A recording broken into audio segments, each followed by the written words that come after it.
My Lord, ladies and gentlemen, I'm Malcolm Grant, the President and Provost of UCL, and on behalf of the whole UCL community, it gives me great pleasure to welcome this hugely distinguished audience to our campus this evening. It gives me particular pleasure because of my own personal friendship with the late Sir Hugh Laddie and the circumstances under which we were so fortunate a few years ago to be able to attract Hugh to come to be a professor here at UCL after his distinguished career at the bar, an equally distinguished career on the bench, and then what he regarded, I think, as his most formative and exciting career as a professor at UCL. And I say that actually with some seriousness, although it's difficult always to be serious about Hugh, but with some seriousness, because he felt that at the bar he had done so much to shape the character and development of intellectual property law, the development of the Anton Pillar order, for example. On the bench, he'd done a great deal, but was often frustrated by those in higher courts who didn't always see the truth of the right way ahead. Was that Robin? And I will turn to Robin, if I may, in a moment. I've reserved a large part of my opening comments for exactly that purpose. But the great tragedy that hit us all on the 29th of November 2008 was his premature death, and it was an occasion which I have to say caused dismay right across the professional community, but also amongst the new community, which was his students, those who'd had the huge fortune to learn from him and to find their own career in intellectual property or in other areas of legal endeavour. So I'm delighted tonight to have the opportunity to welcome Hugh's family. Stecia is with us, Joanna and James, and how delighted Hugh would have been to have learnt of James' appointment as Silk earlier this year, for which warmest congratulations, James.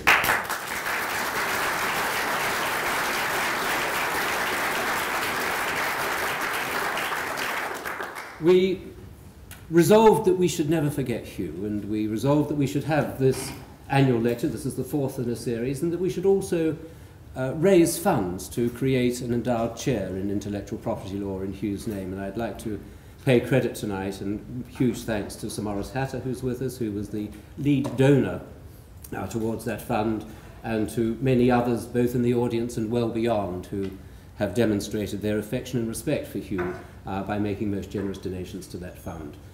It is a most worthy endeavour, and it has allowed us to invest in and develop the study of intellectual property law at UCL. But then we turn to the difficult question of who could ever possibly succeed. Who could ever possibly succeed Hugh Laddie as Professor of Intellectual Property Law at UCL? And I shouldn't say there was only one contender, because that would make it sound like a monopolistic process of appointment, which it certainly wasn't. It went through the most rigorous competition. And that can't be true. You got Robin.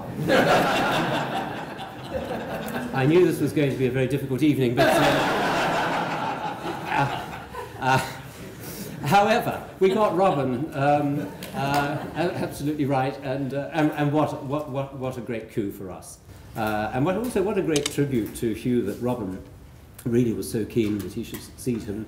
And I know already the work, Robin, that you've been doing with our students, and indeed with our speaker tonight, last night, working with young intellectual property students in an informal seminar and informal community. How better can students possibly learn the dark arts of intellectual property from such dark masters as these two? So in a moment I'm going to call upon Sir Robin to introduce this evening's speaker, but before I do, I have to make an apology. I will need to leave before the end, and I just wanted to be understood that this would not be a walking out in protest against the content of the address, but I have to go and have dinner with the German ambassador. Things are dark and difficult in Germany at this time, and they face Italy tomorrow in the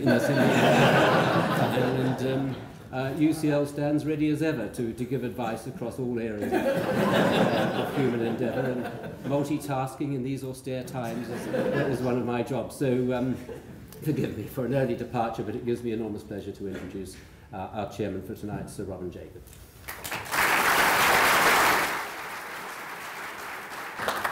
One of my jobs as the professor here is to get the Hugh Laddie lecturer. And it's as easy as pie. all you do is get somebody, it doesn't matter how important they can be even as important as Randall Rader. And you say, will you do it? Will you do the Hugh Laddie lecture? And the answer is yes, when is it? I'll be there. And that's what it was with Randy. Hugh and I knew Randy from several judges' symposia. I think I first met Randy in 1996, when he'd only been a judge for 8 years. You do realise he's been a judge of the Federal Court of Appeal. Well, for most of the time he's been a judge. And how many years did you do as a 2 years. 2 years, and then they put him in the Court of Appeal. And for reasons entirely to do with politics, they obviously didn't put him in the Supreme Court, because if it had been done on merit, that's where he'd be. We're very lucky to have Randy. He has led that court, first of all, when he wasn't Chief Judge, by really outstanding judgments and cooperation with the other judges. Now that he's the boss man, he has to manage them all. And that is a bit like herding cats. But if anybody can herd cats, it is Randy Rader. He can also see further and keep the proper balance between IP going too far and IP not going far enough.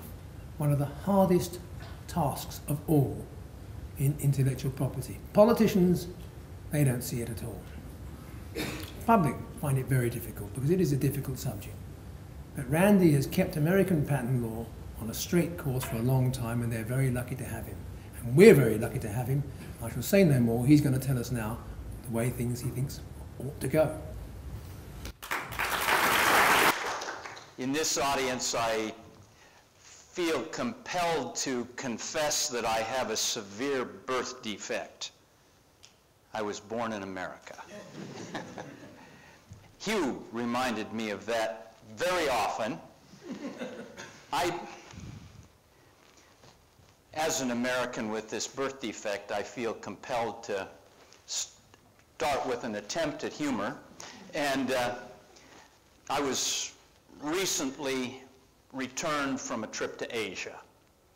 And I assailed my wife over the breakfast morning offerings, and I said to her, "Darling, in your wildest dreams, did you ever imagine that I would travel to China and meet with the State Council and receive their permission to hold the Joint Judicial Conference in Beijing, and that on the way back I'd stop and meet with the Chief Justice of Korea, and he would welcome me as I got off the airplane and entertain me, requesting my court to do the same in Seoul, in your wildest dreams?" And she said, "Stop, Randy. You are never in my wildest dreams."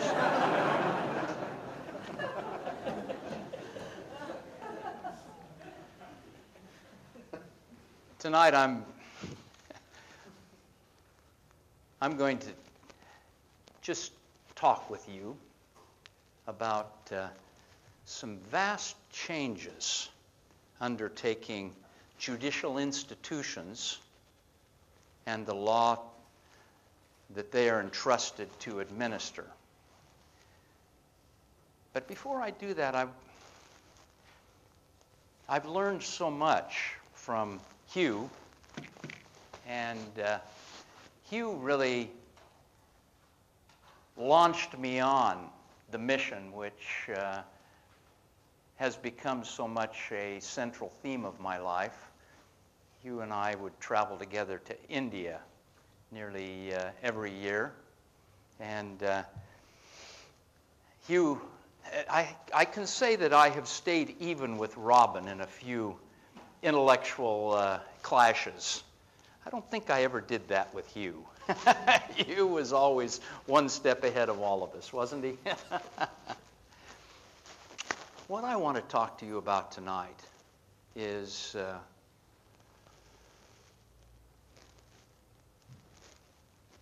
the imperative which we all have yet to embrace that is changing the face of our profession. I was asked to give a graduation address at New South Wales last year.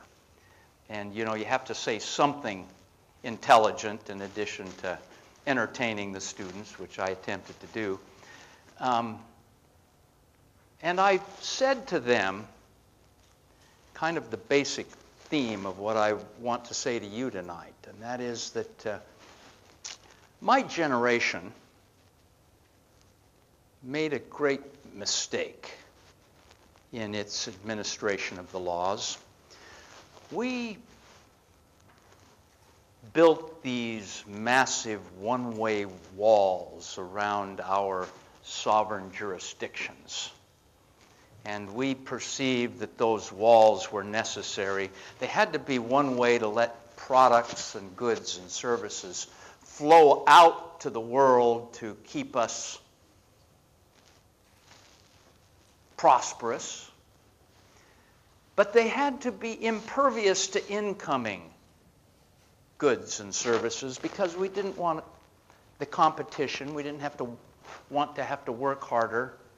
We didn't want to lose our productivity to others. And so we tried to build these sovereign jurisdictions, and we defended them on the basis that this is American law, this is American cultural imperative, and we must do it our way and protect ourselves against any other way. In case you haven't noticed, that failed vastly. The markets of the world penetrated those walls, leaving the legal institutions still trying to defend them foolishly, as we still do, and still foolishly putting up the same justifications that this is our cultural imperative to have a different standard. Right at the outset, I need to tell you that the marketplace doesn't have cultural standards. It has efficiency as its driving imperative. And that efficiency must be served by the law, or we are doing a disservice to those whom we are committed to serve. And we haven't grasped the full implications of that yet, but now let me drop back and tell you some things which are beginning to change the face of the way our legal systems work. And in the end, I hope to challenge you to change the way you think about what you call British law, which must become just plain the law, or you will suffer the consequences. Because those one-way walls now work to the detriment of anyone who tries to hide behind them. Now let me tell you what happened last month. Last month I was in Beijing. I was standing before a group of 1,500 people in a triple-decker, two-balconied amphitheater on the campus of Renmin University. The speaker before me was the highest legal officer in China. He doesn't carry that title because the highest legal officers often exhibit their highest titles within a party organization rather than within a governmental organization. So he's the highest party legal officer while someone else carries that title in the government. But the point was still the same, that we were speaking to 1,500 people about the virtues of innovation economies. We were talking about the importance of the 250 Chinese judges who were present, learning the skills of proper administration of intellectual property laws, primarily patent law. We finished that opening session with a question and answer period where my 8 judges, I took most of my court with me, and a comparable number of the Supreme People's Court answered questions from 2 attorneys who were moderators, quizzing us on similarities and differences in our systems.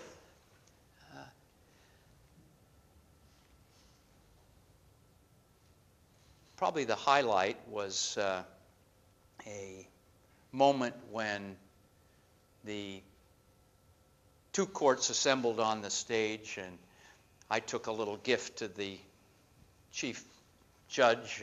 They call him president of the Supreme People's Court, and each of my colleagues did the same, to thunderous applause of all the 1,500 people who were watching. As we left, the last speaker announced that the People's Republic, remember, everything there is done with state permission and control. The state had granted permission, which had not been granted at any time previously, for the creation of a China Intellectual Property Law Association, a counterpart to our American Intellectual Property Law Association, a large entity which will allow as members all practitioners in the various fields of intellectual property. This was not the first such historic event. It was the second. The first event, which is quite historic, because I think it's the first time that 2 courts met in a joint judicial conference. We've had, over the years, many conferences where 1 or 2 judges from various jurisdictions around the world gather and we discuss differences and similarities in our systems. This was 2 courts meeting, as courts discussing their business and how they do that business and what they would do to continue to cooperate in pursuing that business. But that first joint judicial conference, the second one was Beijing, I just told you about. The first one was in Tokyo with the IP High Court. The moment that kind of captures my imagination was, again, we had that my 8 judges and a comparable number of their judges were fielding questions, and then we opened it to the audience. And a gentleman I recognized as having attended a multitude of IP conferences over the years in Japan, a venerable gentleman stood up and with great emotion, in a quavering voice, he said, "My life is nearly over, but I never assumed that any time in my life would I ever get a chance to ask my court a question." There's a vast gulf between the bench and the bar in Japan. A gulf which they characterize as cultural. It is cultural. But it inhibits the efficiency of their delivery of judicial services. They don't talk, they don't learn from each other, they don't advance their various skills. The big takeaway from that joint judicial conference in Japan is they called my advisory council to ask them to send 3 representatives to Tokyo, they'll go next month, to help them establish the first advisory council to their courts that will work with their courts. Bench and bar working together to try and improve the delivery of judicial services. Now,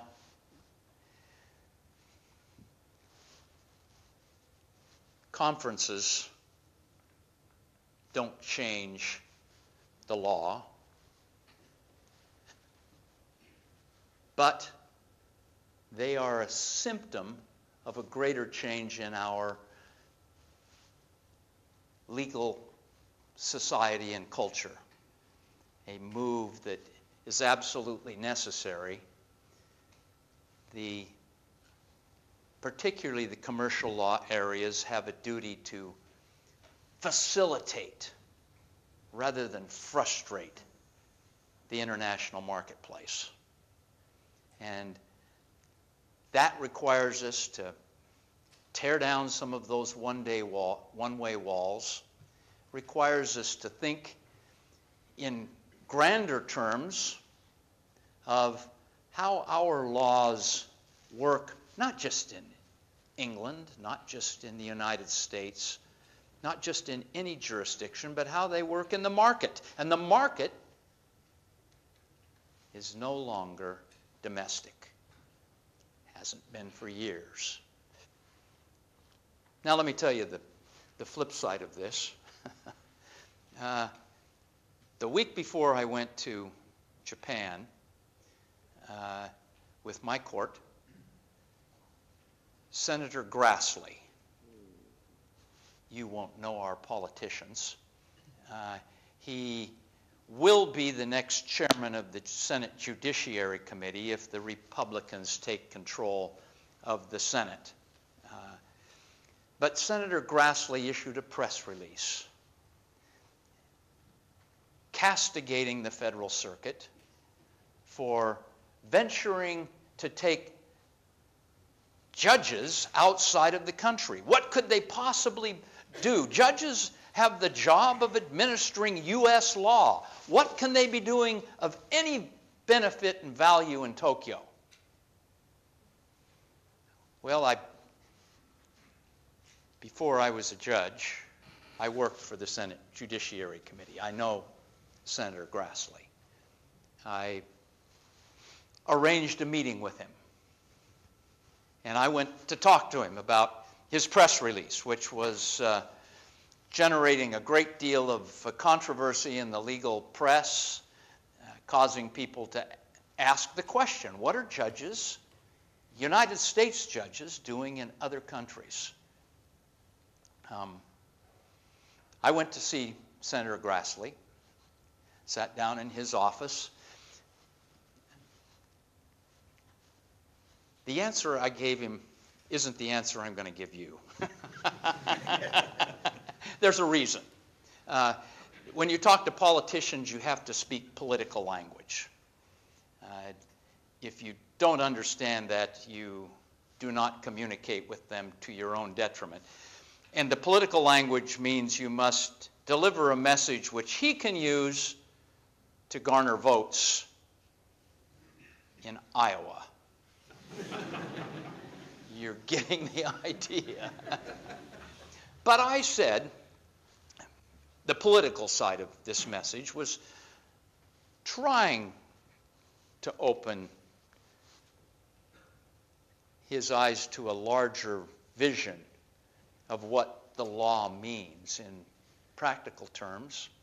I said to him, Senator Grassley, in 1980, just before the creation of my court, and we laughed, we remembered that we'd worked on creating that court together, and now here I was in charge of it. But I said at that time, 17% of the United States economy dealt with high technology, patent-intensive industries. I asked him if he knew the percentage today. He guessed low. It's 78%. I went on to say 60% of exports from the United States are in the patent-intensive industries of pharmacy and high-technology products. If I'd added to that copyright, I'd have jumped it over 80%. I said, probably the most important thing we can do for the United States economy is ensure that that intellectual property, which sustains the United States economy, gets adequate protection worldwide. And that's what we're doing. He has not issued another press release, even though he knows we're going to China. And by the way, as I suggested in my opening story, we're going to Korea, then we're going to Russia, then we're going to Brazil. I'm going to get in trouble for this. We've already had the Germans to see us. I knew I'd get in trouble with my English colleagues, sorry. By the way, there's an agenda there. My agenda is to bring the 10th Senate to my judicial conference, which I did last May, and have them have a mock trial, which they did, and it was very professional and admired. And then I got up afterwards and I said, Presiding Judge Meyerbeck, how much discovery would you have had in your proceeding? And he said, well, none, of course not. We don't have any discovery. And I said, well, how can you do such a magnificent job without discovery? Didn't matter what he answered.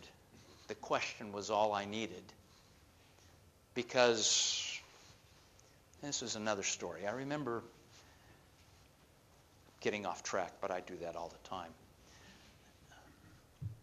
It's hard to be in a rock band because I always want to sing the fourth verse before the third. I'm switching to the fourth verse here. But I was in Russia. Oh, it's been 10 years ago now. And I was addressing a group, a much larger group than this, of Russian judges. And I was extolling the virtues of the American adjudicatory system, how we do this well and that well, and how we mastered the accumulation and treatment of technical evidence. And hand went up from a good friend of mine on the Arbitrajny Sud, the commercial court. And he said, what's the greatest weakness of the American system? I was very happy. I understood the question without translation. And the thing, I remember that moment as a chilling one because I instantly and completely knew the answer. There wasn't a second of hesitation. And it drove home to me that my system, for all its merit, has vast deficiencies. And the most serious deficiency is its expense. And that expense is occasioned by discovery in great part. And so my agenda in bringing the Germans to my court, and by the way, I'm sorry again, Robin, I'm taking my court back there in November. But for the same purpose, I am learning. And I'm trying to learn my court that we can correct our deficiencies as we must if we are to facilitate rather than frustrate this international market, as I've suggested. My advisory council has come up with a model order that limits discovery, particularly e-discovery, to 5 custodians of records. Now that's a significant change in the way we do business. And in the past, if you sued Intel, you could seize every computer in the company and tie it up while you drained the information off of it, which you would then pour through for a vast number of hours, racking up charges as you went, delaying justice, and raising the cost of justice beyond a just limit, because we priced many people out of the market, many companies and corporations out of the market.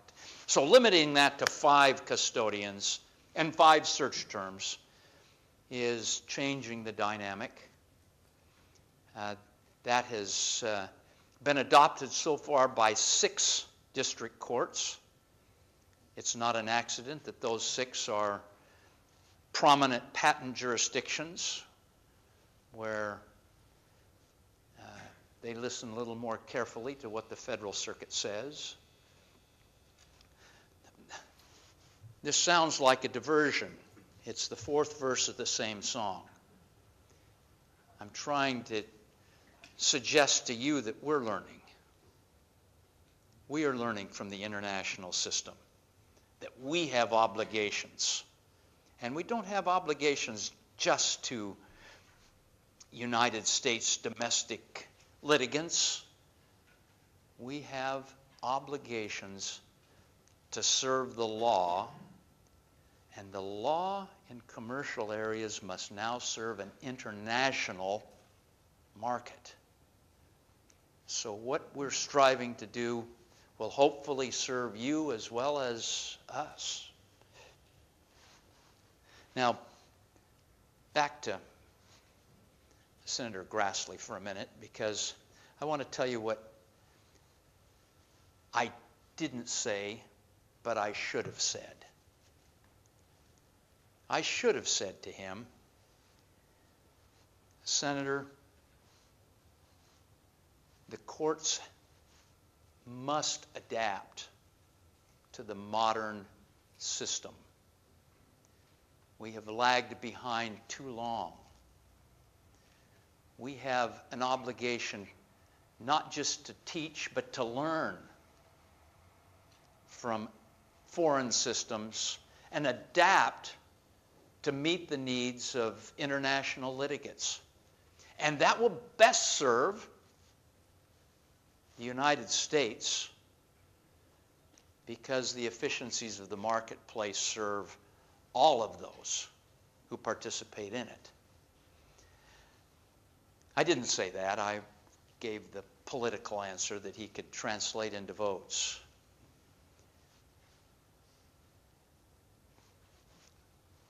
Let me suggest a different point or two.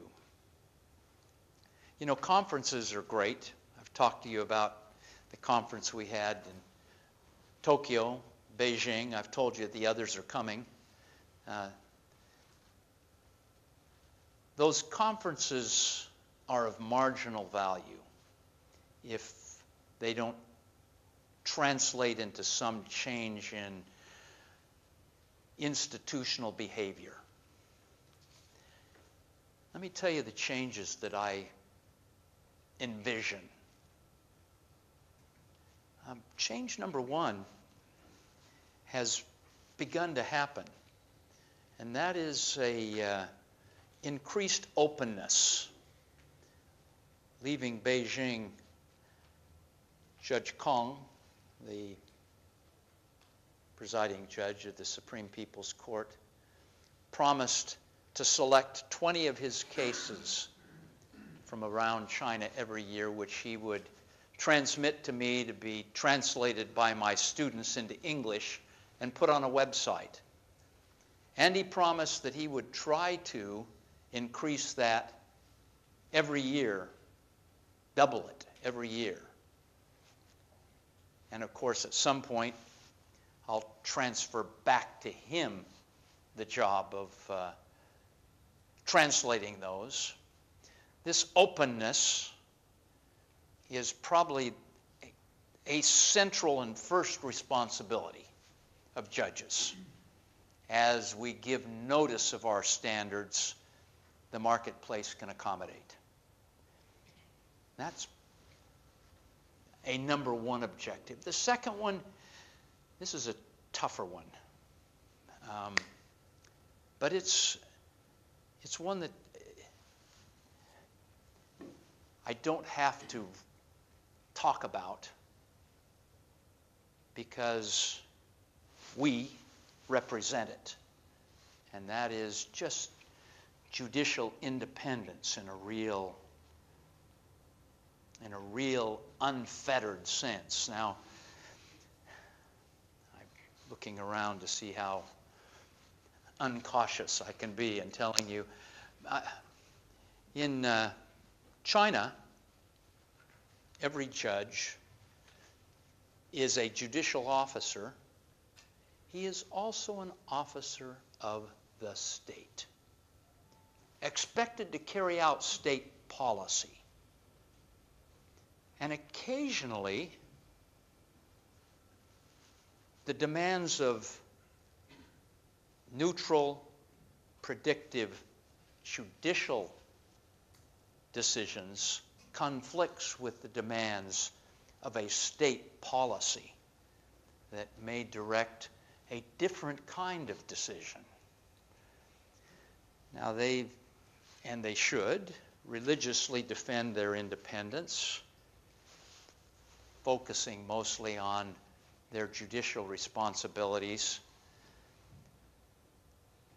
but recognizing, as they must, that they do have a state overlay. I don't know how often have any of you been to China? You meet with the Chinese officials at any court, and you always meet with the supreme officer of the court, who is not a judge. He is an administrator. He is an administrator with party orders. He controls where each judge will serve, how they will serve, where they will serve, and when they will move to their next position. An attractive one in Shanghai or Beijing, or you can end up in Harbin. That's not good. It's cold up there in Manchuria. But, and always, it's interesting, you can speak to him and he will talk to you about the administration of the court. And then when you ask a topic about the doctrine of equivalence or obviousness, it shifts. He or she will direct that question to his battery of judges who can talk about the law. Now that's just a different system. It doesn't have to be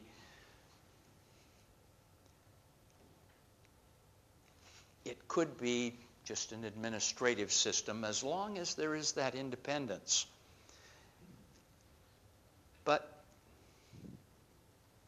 this I don't have to talk about in China. All I have to do is walk in the room. And there's enough testament in that, in how I am even there without asking permission, even of Senator Grassley. I don't have a boss, except for that one who doesn't put me in her wildest dreams. I do have that boss. But you say, do I have a stake in this? Why is he talking to me about Chinese procedures and law? And I could go on at length about how, well, the summary is you can actually win cases in intellectual property in China today if you know how, when, where, who to sue. You've got to know every detail, and a slight mistake in any one of those categories kills you. But if you know that, you can win today. And so, is that important? Yes. Because, do you have any British companies anymore? You used to have some. We got loads of You have a few? Yeah, we do. Your British companies. Yes. Your British companies will tell you that they have productivity gains that are maybe in the 1 to 2% range here in the United Kingdom. They're 60% in China. They understand that the world market compels them to move in new directions. And those new directions must be served by a law which is neutral and predictable. And thus, we have a stake in whether Judge Kong feels independent. And he does more and more. I talked about the greater publicity, the greater independence. I could talk in general about kind of the common lawization of the legal sectors. There's always been the split between the civil and the common law. It's mostly moving in our direction. And I give great credit to, frankly, some of the people in this room who have done so much to proselyte European judges in the direction of greater common law procedure and doctrine. But the last point I want to make is less on the point of where the law must go, and more just on the imperative of all of us to converge. I call it convergence rather than harmonization. Harmonization is a legislative term. Convergence is what the courts must do as they learn from each other. And that convergence is necessary so that the market can be strengthened by the progress of the law and by our proper service to the people that we have a duty to serve. I think there is an imperative towards internationalization. It puts a pretty big burden on us. You're going to have to not just know British law, you're going to have to know a little Chinese law, a little Japanese law. But that's the only way you can serve as you must. Thank you.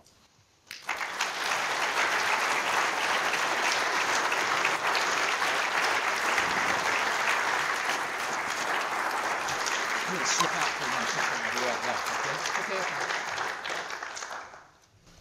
He's nipping out for a second, and he's going to expose himself to all sorts of questions. So think of them now, and my firm advice is make them really pointed and really difficult. Because there's nothing like getting at Randy, giving him a hard time. I do it all the time as best I can. Hugh did it much better, as he acknowledged.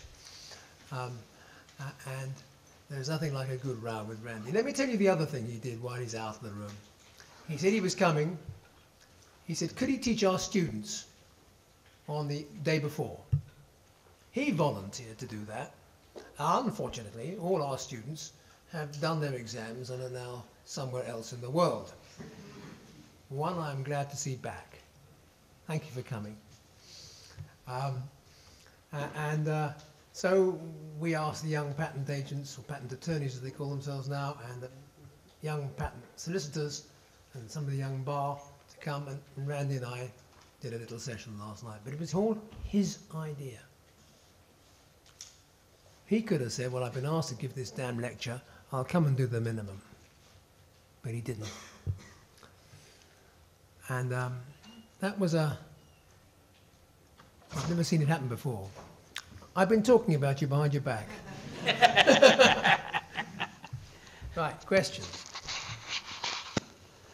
In your future world of internationalised IP law, is there any room for a jury to decide matters of high-tech cases, or even judges who aren't, to some extent, technically qualified in at least patents?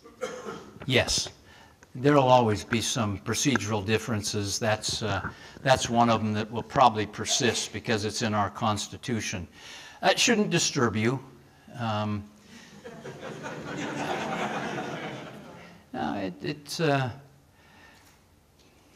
I could spend some time proselyting about our jury system, but there will be differences in procedure, but we must try to make sure that the results are always as predictable as possible in our different procedural systems. The jury does have, honestly, a bit of a deficit factor there. Not so much because they aren't predictable, but because they're perceived as unpredictable, and they are scary to international litigants who will settle at any cost to avoid them. With time, I think you'll come to realize you can win before a jury if your name is Samsung or Rolls-Royce, but you have to have the courage to go forward and present the case to them. Well, there we are. Can't imagine why so many American contracts are governed by New York law with arbitration in London, just to make sure there's no jury there. Yeah. Right. By the way, that's true of U.S. law as well. One of the areas of our court is we handle all suits against the United States government for money. If you sue the government for money in any jurisdiction in the United States, it comes to our court, and in those suits there cannot be a jury. Why? In some cases we don't trust them either. Yes. Thank you. In your talk, you talked about convergence as being a desirable thing, but a lot of what you said was talking about procedure and procedural convergence. What's your view of substantive convergence? Let me give you the case that answers your question. It's the Olanzapine case. You want to tell them about that? You wrote it here in Britain. I did. And it was written about 6 months before he wrote it in the United States and it was then adjudicated before the 10th Senate, and there's a little interim jump there where it went to the Federal Patent Court in Germany, which applied a rather quixotic world's, a standard of novelty out of step with the rest of the world. Robin and I were applying the novelty standard that is applied by the rest of the world. Peter Meyerbeck gets that case. He follows Robin. Now, I would guess that would not have happened 20 years ago. That 20 years ago, Peter Meyerbeck would have listened to his federal patent court and continued a rather quixotic, out-of-step German standard for novelty. But he's gotten to know Robin and many other magnificent representatives of the British judiciary, and he's gotten to understand that he has a broader responsibility than just to apply laws in Germany. And I think that Olanzapine opinion, which changed German law markedly, is exhibit number one in my convergence scenario. Well, if I may, Would you agree, by the way? Yeah, I think there's been a big shift in Europe that way. I mean, it was first expressed by a German judge who didn't speak much English. He was an older gentleman. He's now retired. And at one of the judges' symposia, I should probably say, he said, well, 10 years ago, if somebody said there's an English judge's opinion, I would say, thank you very much, and put it down. He said, now I read it. So do I. But that doesn't... I mean, if I may just add a supplementary there. Sure. While you were out, Robin told us we should ask you awkward and difficult questions. Please do. No, that's the fun part. Only when I was talking about convergence, what immediately came to my mind was actually the America Invents Act. And it strikes me as a peculiar concept of convergence that I'm over here, you're over there, we decide to converge, so instead you go over there. And that doesn't, first to invent, first to file, and first to publish, we're in new territory. How does this fit in with the concept of convergence, or is it more a concept of spiraling around each other? That's why I use the word convergence rather than harmonization. The efforts you're talking about are the harmonization efforts in the legislative field. And you can quibble over the details, and the details have significance sometimes, but look at the big picture. We are now a first-to-file country. Yes, with some details, And those details will come to the United States Court of Appeals for the Federal Circuit. And I'm telling you, some of those details will disappear. But what you need to think in terms of is the United States made a rather significant step in your direction. Where's your grace period? It's your turn. It's your turn. Yes, Paul. Paul Kohler, first of all, I'll do an ad. There's an absolutely marvellous decision of the Federal Circuit authored by a distinguished judge here called Mintz, M-I-N-T-Z, v. Dietz, D-I-E-T-Z, which came out a few weeks ago. If you haven't, and it concerns Inventive Step, if you haven't downloaded it, it's an absolute tutorial on the subject and much to be recommended. Amongst other reasons, because the patent was upheld.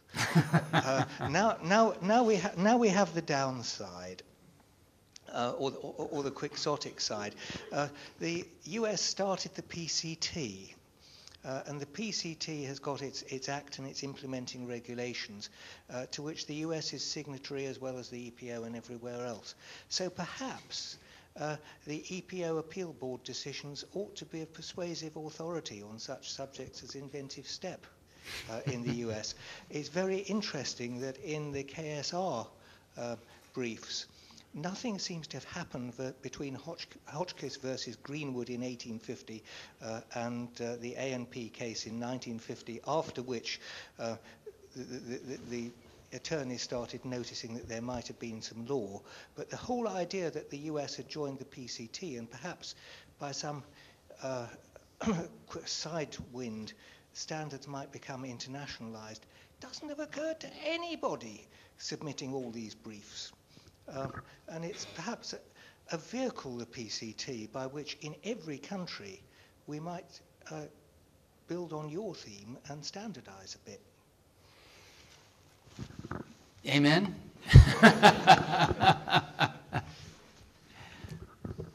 Yeah, Actually, that Mintz opinion is mostly dealing with one of the things it deals with heavily is our use of secondary considerations, and which are the objective criteria that we use to analyze obviousness. And it calls to mind the greatest compliment I've received in my life, and probably ever will. I have gone every year. Had any compliment? Well, this is an interesting one.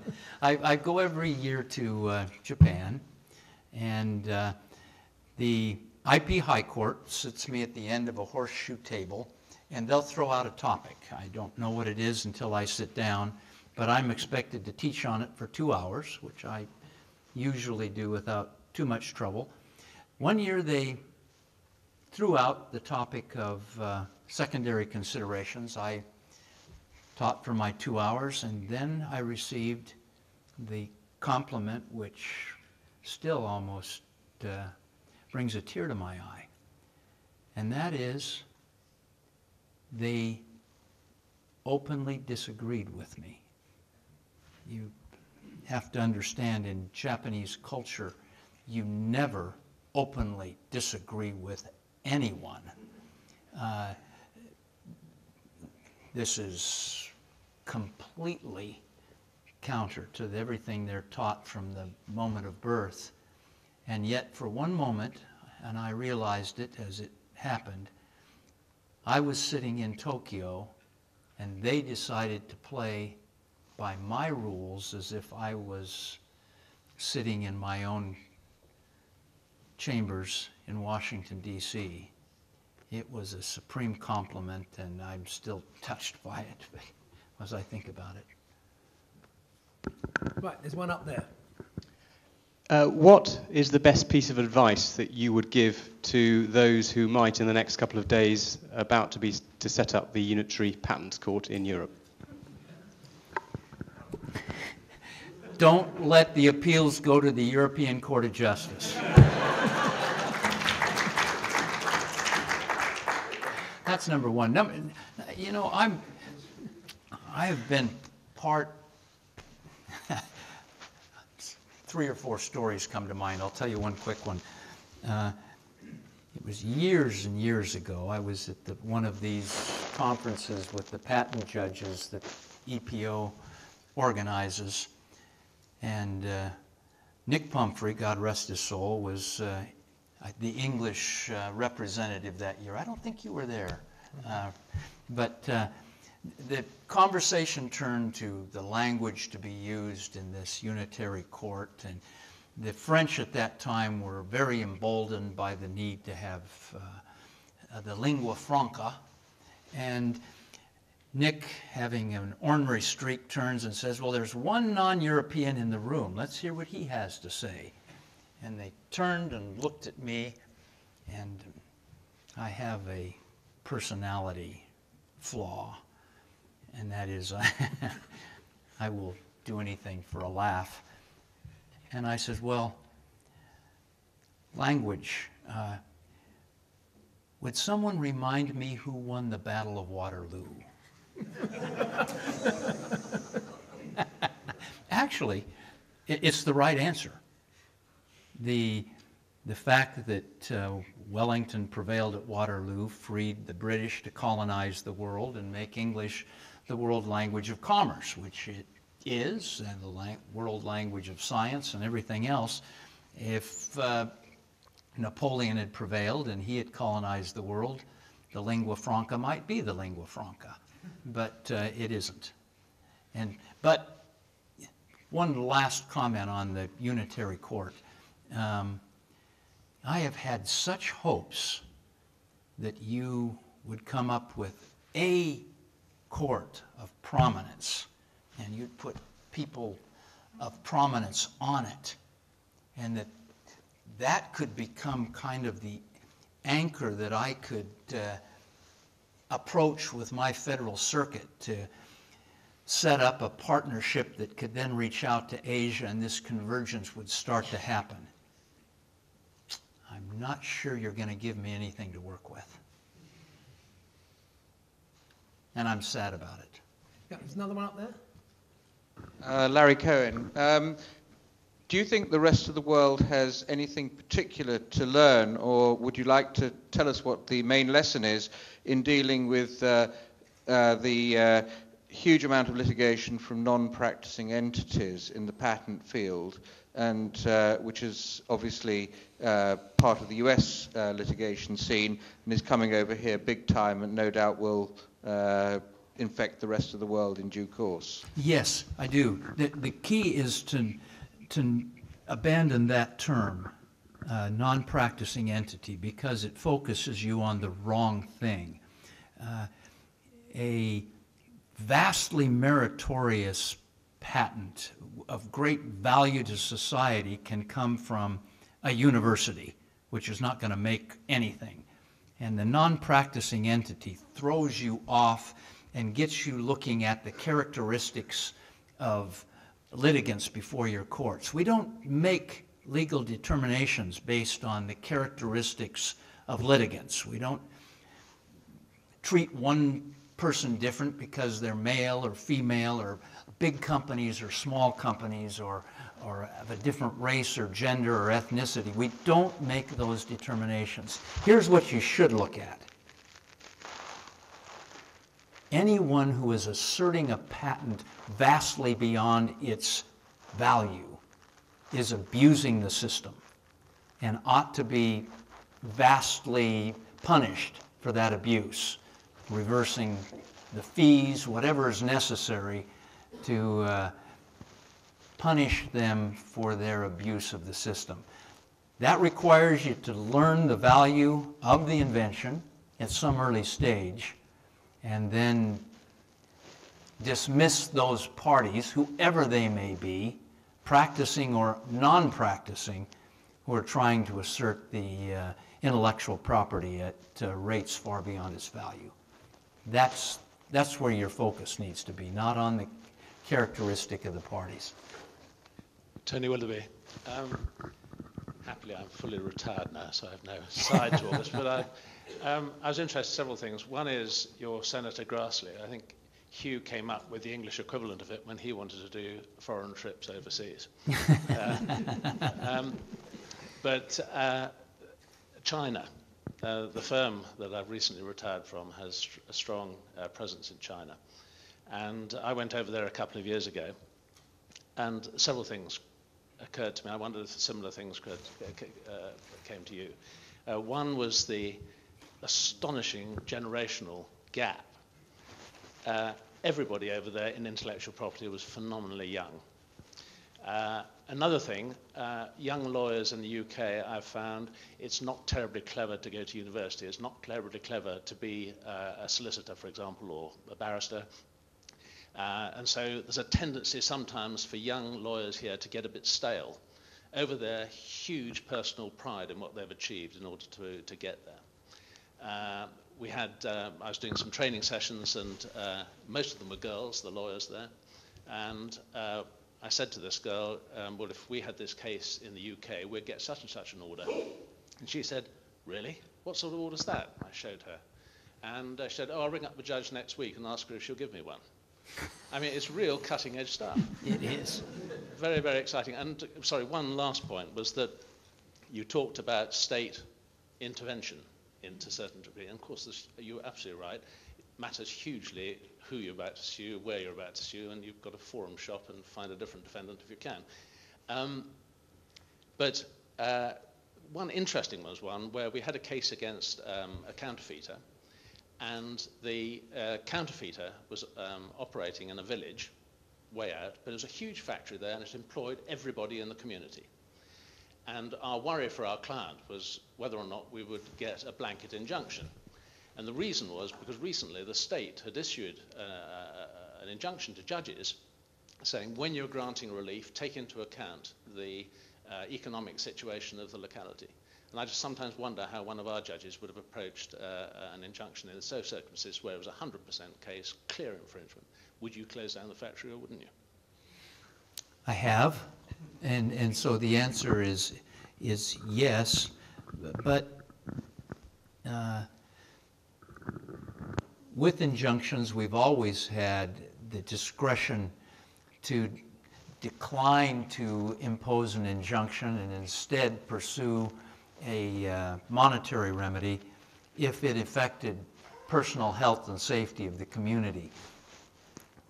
I think we would be open and should be open to consider whether or not that is akin to health and safety of the community.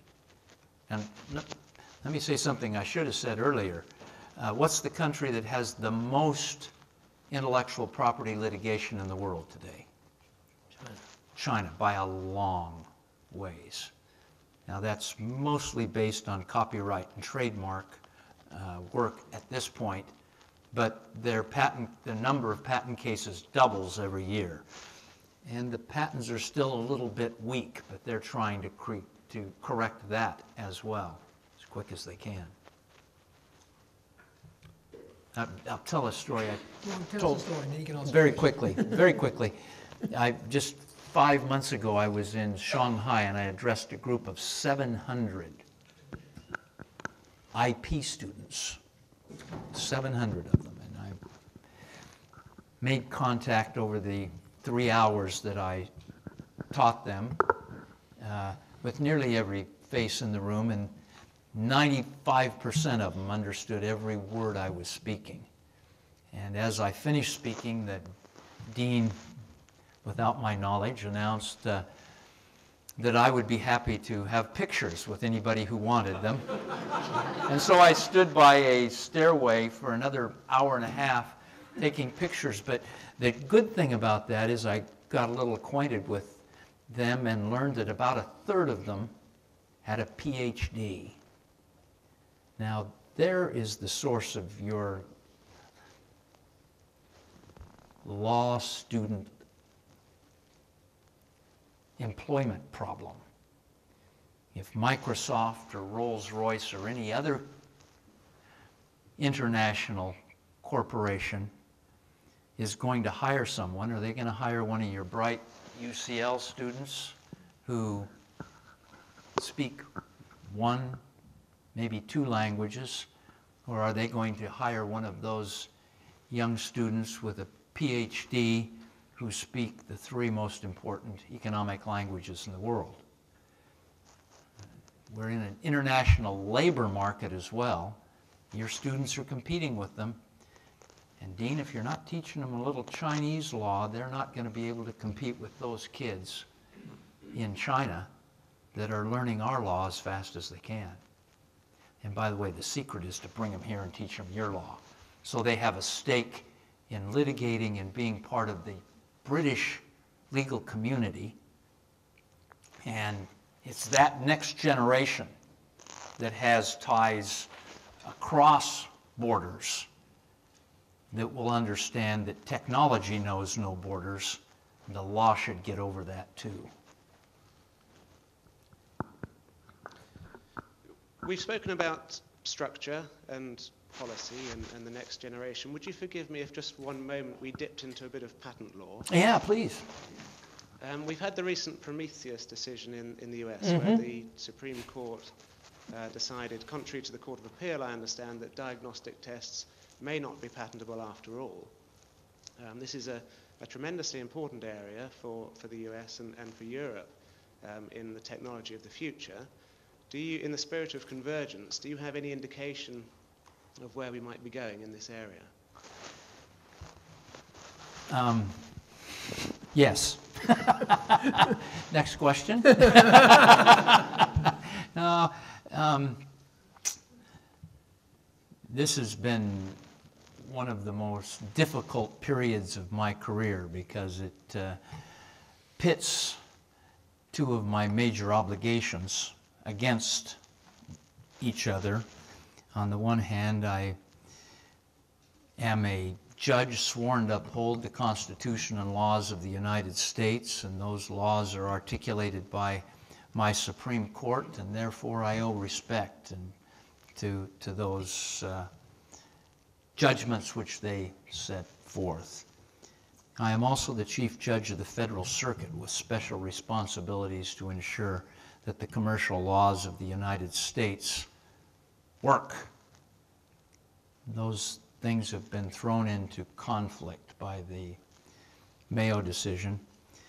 And I find myself pondering over and over again the question, is something right just because the Supreme Court says it is? What if every single person in the community dealing with that statement considers it to be a non-truth, considers that it is not representative of what the law is or should be? Is it still true if it's said by the Supreme Court? I don't know. Is it? It's an old saying, isn't it? Right because it is final, not final because it is right. But is it right? That's the question. Is it right just because it's final? And I've pondered that a good deal more recently than I've ever have before in my life. In the spirit of asking difficult questions, and I appreciate you may not be able to answer this, maybe I'd say even less about this than you said about the Prometheus case. Last week... You don't think I answered the question? You're a judge. No, you were good. You were good. I'm going to ask my Lord right there to get you.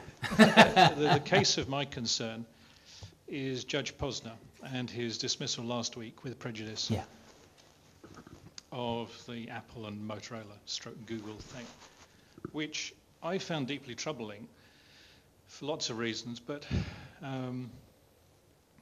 especially, and I don't work for Apple, I work in the sector, but the Apple patents, as I understand it, are largely not within standards agreements, and they go to the inherent distinctiveness of the iPhone and the iPad. And so classically, they'd be the sort of patents that people would enforce to maintain their monopoly.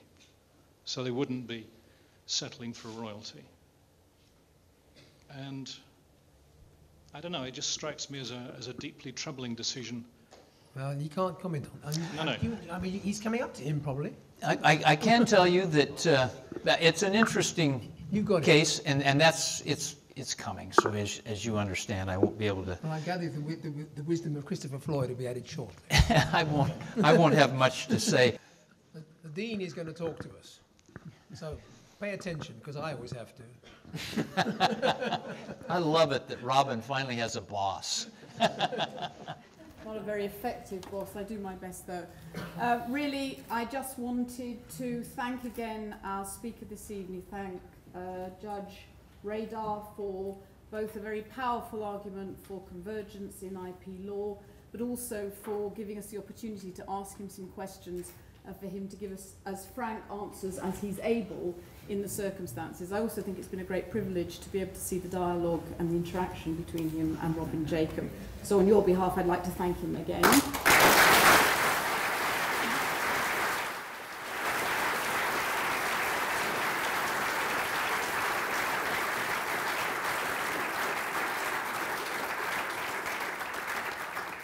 You'll also be very pleased to know that even though I am the Dean, I am not going to invite everybody to have their photograph taken with me on the way out. That may be a relief, but I will tell you that the largest single cohort of students we have from any jurisdiction other than UK taking our LLM are from mainland China, and that's been the case for many years. And so we feel that one of the things that we really do is to bring students over and to help them to understand more about the way that we approach some of these legal questions. So I think that we're doing our bits in that respect, and I hope that that will continue to grow. And the last thing I want to say is to say thank you all for coming this evening, to add my words of welcome to Stecia, James and Joanna, and to invite you all to come across the road for a drink in the North Cloisters. So the main building immediately across the road, and we're going to have a drink in the North Cloisters where you can continue. I will give you an opportunity. You won't have your photo taken with Judge Rader, but you can continue to ask him some questions. So anyway, thank you very much for coming. Thank you.